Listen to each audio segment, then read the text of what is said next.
శుక్లాంబరధరం విష్ణుం శశివర్ణం చతుర్భుజం ప్రసన్నవదనం ధ్యాయేత్ సర్వవిఘ్నోపశాంతయే అగజానన పద్మార్కం గజానన మహార్నిశం అనేకదంతం భక్తానాం ఏకదంతోపాస్మహే. ఓం గం గణపతయే నమః. ఓం శ్రీమాత్రే నమః. ఓం శ్రీ గురుభ్యో నమః.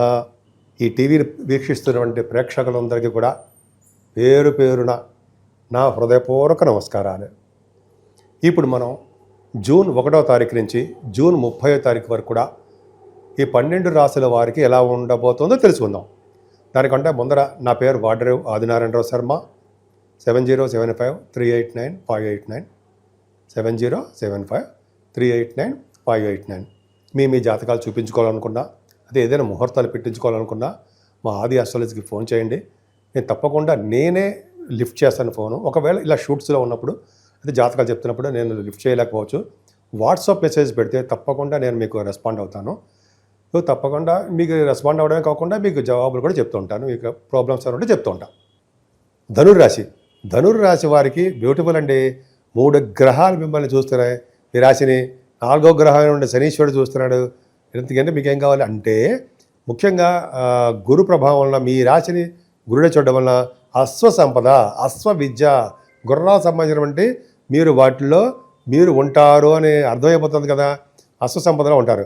అంతేకాకుండా తెలివితేటలు ఎక్కువ ఉంటాయి, జ్ఞాపశక్తి ఎక్కువ, దూసుకుపోయే తత్వం ఎక్కువ, చాలా ఫ్లరిషింగ్గా ఆనందంగా ఉండడానికి అవకాశాలు ఎక్కువ ఉన్నాయి. ఎప్పుడు చాలా బాగుంటారండి మీరు, ఎప్పుడు యాక్టివ్గా ఉండడానికి అవకాశాలు ఉన్నాయి. తెలివితేటలు అధికంగా ఉంటాయి. అలాగే సెకండ్ హౌస్ లార్డ్ కూడా శనీశ్వరుడు ఉన్నాడు కదా. శనీశ్వరుడు మళ్ళీ ఫారిన్ కంట్రీస్ తీసుకెళ్తారు. తెలుసా విషయం మీకు తెలుసా? అవునా? నిజంగా అవును. ఎందుకంటే సెకండ్ హౌస్ లార్డ్ అంటే ఇవన్నీ కాంబినేషన్స్ అనవసరం అనుకోండి. మీకు శనీశ్వరుడే కారణం వల్ల విదేశాలు వెళుతున్నారు. ఆ శనీశ్వరుడు ఇబ్బంది పెడతాడు మిమ్మల్ని. సరే, ఆ రాహు ప్రభావం చూసుకుంటే రాహు కూడా మీకు చాలా మిమ్మల్ని బాహువులు మెక్కి తిప్పడానికి అవకాశం. బాహువులను భుజాలు అంటే జనరల్గా రాహు మీకు ఎక్కడున్నాడు? కుంభరాశిలో, వాయుతత్వ రాశిలో ఉన్నాడు. కాబట్టి ఫ్లైట్లు ఎక్కడము, సరదాగా ప్రయాణాలు చేయడము, మీ తమ్ముళ్ళని కలవడము, అలాగే మీకు వే ఆఫ్ లివింగ్ స్టైల్స్ చక్కగా అద్భుతంగా ఉండడము, మంచి మంచి కోరికలు రావడము, జ్ఞాపశక్తి ఎక్కువ ఉండడము, ధైర్యంగా ఉండడము, ప్రతి పనులను ముందంజలో ఉండి కష్టపడి సాధించడం జరుగుతుంది మీరు. కానీ శనీశ్వరుడు వలన చాలా డీలా పడిపోతారండి. స్లో అయిపోతూ ఉంటారు. ఎంత స్పీడో మీరు, అటువంటి స్పీడ్నెస్ తగ్గిపోతూ ఉంటుంది. కొద్దిగా జాగ్రత్తగా ఉండాలి మీరు. చదివిని మర్చిపోతూ ఉండడము, విద్యార్థులకి సంగతి చెప్తున్నానండి. చదివిని మర్చిపోతూ ఉంటారు. అలాగే ఎక్కడైనా వస్తువులు పెడితే అక్కడ పోతూ ఉంటాయి, అవి మర్చిపోతూ ఉంటారు. అంతేకాకుండా మీ అమ్మగారు, తల్లిగారు అక్కడ ప్రేమాభిమానాలు కానీ కొద్దిగా తక్కువగా ఉంటాయి. ఆవిడ మెడిసిన్సే వాడవలసి వస్తూ ఉంటుంది కొన్ని సందర్భాల్లో. నీటి ప్రమాదం మీకు, మీ అమ్మగారికి కూడా ఉంది. అలాగే మీ నీటి వలన కొంతమందికి ప్రమాదం ఉంది, భయపడాల్సిన అవసరం లేదు. అంతేకాకుండా రైతులకు కూడా వర్షాల వలన లేకపోతే నీటి వలన వాళ్ళకి చిన్న ఇబ్బంది కలుగుతుందండి. ఖచ్చితంగా వర్షాల వలన, థండర్స్ అంటే ఉరుములతో కూడినటువంటి వర్షాల వలన రైతులకి నష్టాలు రావడానికి వాళ్ళ జాతకాల నుంచి ఆధారపడి ఉంది. నేను చెప్పింది కూడా శాస్త్ర ప్రకారం చెప్తున్నానండి. నా సొంత కవిత్వం అసలు కానే కాదు. అంతేకాకుండా శుక్ర ప్రభావం వల్ల కూడా పుత్రికా సంతాన యోగం కలగడానికి అవకాశం ఎక్కువ ఉంది. సినిమాల్లో కూడా మీరు నటించే అవకాశాలు వస్తాయేమో చూడండి సార్. వస్తాయి, అవకాశాలు ఉన్నాయి. ఎందుకంటే మీరు కళారంగంలో తపస్వి కదా. కళారంగంలో మీరు చాలా వాటిలో కళారంగంలో ఉన్నారు. సంగీతం కానీ, నృత్యం కానీ, భరతనాట్యం కానీ, డబ్బింగ్ ఆర్టిస్టులుగా కానీ, బాగా డైలాగ్ డెలివరీలు కానీ. అంటే శుక్రుడి ప్రభావం చాలా బాగుంది. అంటే వస్త్రాలు, ఆభరణాలు కొనుక్కుంటారు. మీ ఇల్లుని, మీ గృహాన్ని నీట్గా అలంకరించుకుంటారు. చూడముచ్చటగా ఉంటుంది కొంతమంది హౌసెస్. అలాగే శుక్ర ప్రభావం వల్ల కూడా స్టాక్ మార్కెట్లో కూడా బాగా ధనప్రాప్తి కలుగుతుంది. మీ రవిబుధులు నడుచుతారా? ఆ రవిబుధులు మీకు గ్రేట్ అసెట్ అండి. మీకు ధైర్యాన్ని బాగా ఇస్తుంటారు. మీకు శత్రువులు అనేవాళ్ళు దగ్గరకు రాకుండా మిమ్మల్ని రవిబుధులు కాపాడుతూ ఉంటారు. సంపూర్ణ ఆరోగ్యవంతులుగా ఉండేది చేస్తూ ఉంటారు వాటి రవిబుధులే. అంతేకాకుండా కొంత మీ సేవా కార్యాలయం ఉండడానికి అవకాశాలు ఎక్కువ ఉంటాయి. ఫారిన్ కంట్రీస్ వెళ్ళడానికి అవకాశాలు ఉన్నాయి. పైగా మీకు కాంపిటీషన్ ఎగ్జామ్స్లో కూడా విజయం సాధిస్తుంటారు. 6వ భావంలో రవితో కలిసిన బుధుడు సప్తమ స్థానంలో బ్యూటిఫుల్ అండి. ఈ రవి బుధుడు 6వ భావం 7వ భావంకి వస్తున్నారు కదా. రవి బుధుడు గురుడు కూడా చెప్పుకుందాం. వివాహ శుభకార్యాలు బాగా చేస్తారు. అలాగే బుధతో కలిసిన గురుడు వల్ల జ్ఞాపక శక్తి బాగా ఉంటుంది, తెలివితేటలు అధికంగా ఉంటాయి, జ్ఞాన సంపద బ్రహ్మాండంగా సమకూర్చుకుంటారు. బుధాదిత్య యోగంతో ఉంటారు కాబట్టి చక్కటి సంబంధాలు వస్తూ ఉంటాయి. భార్యాభర్తలు అనురాగంగా బాగా ఎక్కువ ఉంటారు మీరు. అలాగే జనరల్గా ఏమంటాం మనం, సప్తమంలో రవిబుధులు ఉంటే అందమైన భార్య, అందమైన భర్త అవస్థానం అంటాం కదా, ఉంది అది శాస్త్రంలో కూడా ఉంది. అంతేకాకుండా మీ రవిబుధుల వల్ల వివాహానంతరము దాంపత్య జీవితం బాగుంటుందని చెప్తూ ఉంటాం మనం. అంతేకాకుండా అష్టమంలో కుజబుధులు నిజంగా కరెక్ట్ అంటారా? కరెక్ట్ అంటానే అయితే. ఎందుకంటే బుధుడి యొక్క ప్రభావం చాలా ఉంది. ఎందుకంటే అష్టమంలో కరెక్టే. బుధుడి వలన దీర్ఘాయుర్దాయం ఇస్తాడు. యాక్చువల్గా కర్కాటక రాశిలో కనుక బుధుడు వైకుంఠ ప్రాప్తిని నేను అక్కడో చాలా కాలం క్రితం 30 ఏళ్ల క్రితం ఒక మ్యాగజైన్లో ఎప్పుడో చూసాడు గుర్తు.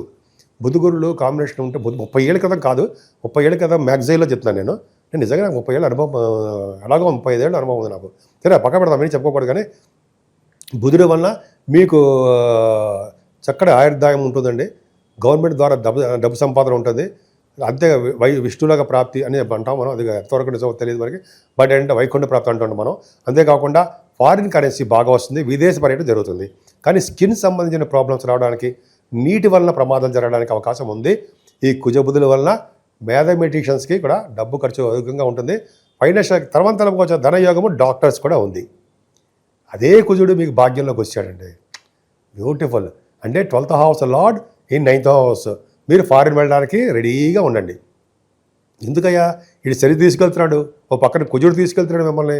మీ జాతకంలోనే మీరు రెడీగా ఉండాలి. జాతకంలో మీరు చూసుకోవాలి మీ కాంబినేషన్స్ ఎలా ఉన్నాయి, జాతకంలో మీకు మంచి దశ నడుస్తుందా, అవన్నీ చూసుకుంటే మీ దగ్గర పండితులు చూపించండి, బ్రహ్మాండం చెప్తారు. భాగ్యస్థానంలో కుజుడే మీకు విదేశ పర్యటన చేయిస్తాడు. కేతు కూడా ఉన్నాడు కాబట్టి కేతు నిజంగా కుజుడు చెడు ఫలితాలు ఇచ్చినా కూడా శుభ ఫలితాల కింద కేతు మార్చేస్తాడు. కాబట్టి రెట్టింపు ఫలితాలు, మంచి ఫలితాలు మీకు ఉండి తీరుతాయి. అంటే ఉన్నతమైన విద్య రీత్యా విదేశాలకు వెళ్ళడము, సన్మానాలు జరగడము, అక్కడ మీకు కోరుకున్న సబ్జెక్టులో మీ యూనివర్సిటీస్ రావడము, కుజ ప్రభావం వల్ల కూడా తీర్థయాత్రలు, సంపూర్ణ తీర్థయాత్రలు చేయడము, సుబ్రహ్మణ్యేశ్వర స్వామి వారి యొక్క ఆలయాలు సందర్శించడము. సౌత్ ఇండియాలో ఉన్నాయి కదండి 6 పుణ్యక్షేత్రాలు ఉన్నాయి కదా, సుబ్రహ్మణ్యుడి పాలని అంటుంటాం కదా మనం. అవన్నీ దర్శనాలకు ఎక్కువ అవకాశాలు బ్రహ్మాండంగా ఉన్నాయి. మీరు చేసుకోండి, చాలా మంచి సుఫలితాలు ఉంటాయి. అంతేకాకుండా వ్యాపారాల్లో కూడా మీకు మంచి డెవలప్మెంట్స్ ఉంటాయండి. ముఖ్యంగా రియల్ ఎస్టేట్ రంగంలో బాగా సక్సెస్ కొడతారు మీరు. డబ్బు సంపాదన బాగా ఉంటుంది. అంటే భూములు, అలాగే పొలాలు, కొంతమందికి ఏమో అపార్ట్మెంట్స్ అంటాం, అవి మీకు కుజ ప్రభావం బలం బాగుందంటే అవన్నీ అమ్ముడుపోతాయి, బాగా ధనప్రాప్తి ఉంటుంది. అలాగే మీరు కుజ ప్రభావం వల్ల కూడా మ్యాథమెటిషియన్స్గా కూడా బాగా సక్సెస్ అవుతారు. ఇంజనీర్స్గా బాగా డెవలప్ అవుతారు. ఏదైనా ప్రొఫెషనల్గా చిన్న ఇబ్బంది కలుగుతుందండి మీకు. అంటే ఉద్యోగంలో 10th హౌస్ లార్డ్ బాగున్నాడు. 10th హౌస్ లార్డ్ అనేవాడు గురుడు బుధుడు రవితో కలిసి బ్రహ్మాండంగా యోగంలోనే ఉన్నాడు. కానీ శనీశ్వరుడు చూడడం వల్ల మీకు రావాల్సిన ఉద్యోగాలు లేట్ అయిపోతుంటాయి. అవునా? అబ్జర్వ్ చేసుకోండి, లేట్ అయిపోతుంటాయి. పోనీ కొంతమంది సాఫ్ట్వేర్ రంగ ఉద్యోగస్తులు ఉన్నారు, వాళ్ళకి కూడా ప్రమోషన్స్ రాక బాధపడుతూ సాటిస్ఫాక్షన్ లేక ఏదో ఎందుకు వచ్చిందిరా బాబోయ్ అన్నట్టుగా ఉంటారు. అలా ఉండకండి, మంచిగా జరుగుతుంది. గవర్నమెంట్ ప్రొఫెషన్లో ఉన్న వారు కూడా అంతే, స్లో అయిపోతుంటారు. ఎందుకంటే మీకు అర్ధాశ్రమం ఉండడం వల్ల మీకు కొద్దిగా డల్నెస్ వచ్చేస్తుంటుంది. ఎప్పుడు మీ యాక్టివ్నెస్సే, యాక్టివ్గా ఉండండి, అంతే అన్నీ సాధిస్తారు. కొద్దిగా ఉద్యోగంలో చిన్న చిన్న మార్పులు వస్తాయండి మీకు. ఉద్యోగం రీత్యా కూడా ప్రమోషన్స్ రావడము, ఉద్యోగ రీత్యా ట్రాన్స్ఫర్స్ అవ్వడానికి అవకాశం ఉంది. ముఖ్యంగా బిజినెస్ రీత్యా బాగా ధన సంపాదన ఉందండి. నేను కుజుడు 11వ భావం గురుడు చూడడం వల్ల రియల్ ఎస్టేట్ రంగంలోనూ మీరు ఏ బిజినెస్ చేసినా ఆ బిజినెస్లోనూ బాగా రాణింపు ఉంటుంది. ఎందుకంటే రావుకేతుల మధ్యలో ప్లానెట్స్ అన్ని ఉండిపోయాయి కాబట్టి కొద్దిగా మీరు జాగ్రత్తగా ఉండాలి. రావుకేతులు పూజించడం వల్ల, అమ్మవారిని పూజించడం వల్ల సకల శుభాలు కలుగుతాయి. జూన్ నెల మొత్తం కూడా 3 గ్రహాల ప్రభావం ఉంది. ఒకటి శనీశ్వరుడు ప్రభావం మీనరాశిలో ఉండడం, నీటి వలన గండాలు, అలాగే ఫైర్ సంబంధించిన వ్యవహారాలు ఉండము, పిడుగుల వలన గండాలు ఉంటాయి. అలాగే రాహుకేతుల మధ్యలో కాల సర్పదోషంలో ఉండిపోయాయి, సమయకాల సర్పదోషంలో ఉండిపోయాయి. అంటే ఈ 3 గ్రహాల మధ్యలో మిగతా గ్రహాలన్నీ కూడా ఉండిపోవడం వలన 12 రాశుల వాళ్ళకి అనుకున్నంత శుభఫలితాలు రాలేకపోతుంటాయి.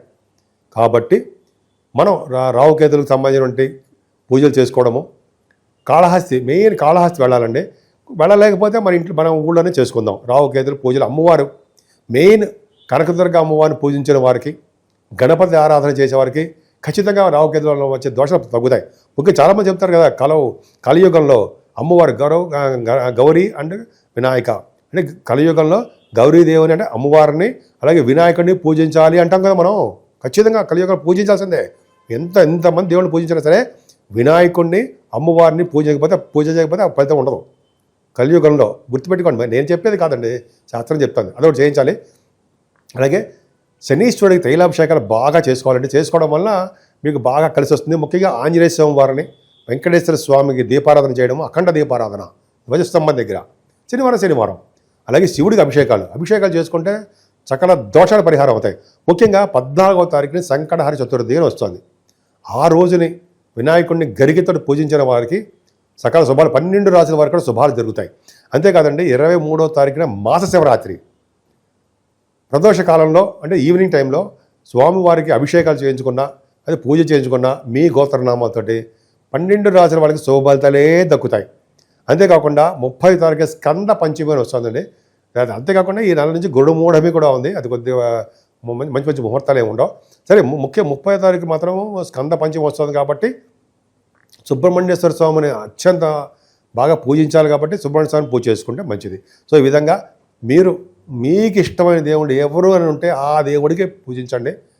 మరింత శుభఫలితాలు వచ్చి తీర్థంలో ఏమాత్రం సందేహం లేదు. మీకు సంపూర్ణమైన ఆయురారోగ్యాలతో ఉండాలని, అష్టైశ్వర్యాలతో ఉండాలని నేను మనస్ఫూర్తిగా కోరుకుంటున్నాను.